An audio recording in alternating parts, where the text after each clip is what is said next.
Looking back over this season, the NFL took some real hits from fans as they complained that the players were being too cocky with their outrageous end zone celebrations. But I can tell you as a reporter that one of the privileges of coming to the Super Bowl is getting a chance to meet the players. And each year, I meet men of extraordinary character who have a deep love for Jesus Christ. Like the man guarding the Patriot end zone, veteran cornerback Tyrone Poole. Unlike some guys, money doesn't control me, money doesn't rule my world. Football, the fame and the riches that come through football, they don't rule my world. God tells me, if you seek first the kingdom of heaven, and all these things shall be added unto you. So, it starts there first. It's not just football. Life is more than just playing football. Defensive lineman Rick Lyle. Being a Christian and trying to emulate Christ, you have to let it permeate everything that you are and everything that is involved in your life. And so its hand is on everything I do. To go to the Super Bowl, you need leadership, and veteran Don Davis provides it for the Patriots. We call to really glorify God in all that we do. It says every good and perfect gift is from above, coming down from the Lord of heavenly lights. And so, I just believe that that God has blessed us with the opportunities that we have, and it's just so important that we continue to live that out and preach that, because you never know who's watching or who is on straddling the fence or whatever. And so, I just believe that that's what we're called to.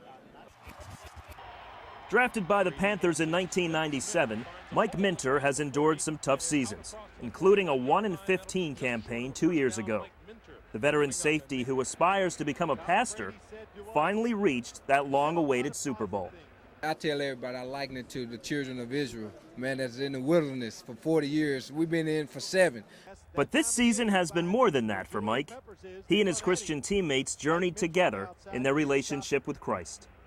I tell you, this has been one of the biggest years as far as faith is concerned, spiritual things is concerned. What it does is not only do we talk about football, now I'm talking about your personal life. I talk about how you growing at home, how you been a better husband, how you been a better person. And now what that does, it brings you closer together as a unit, because now I just don't care about you as a football player, I care about you as a person. And now we become brothers instead of just teammates. I think there's a lot of guys on this team that have faith in God and believe that you just put Him first and want to glorify Him.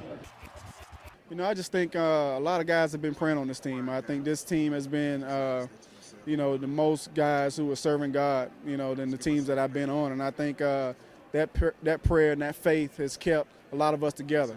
And finally, look no further for strong character and faith than kicker John Casey, who keeps his career in perspective.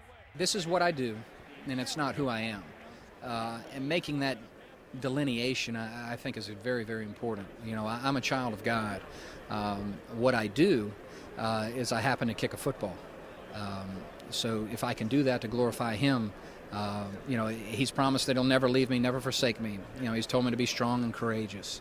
I can only do that with His strength, Him working, living His life through me.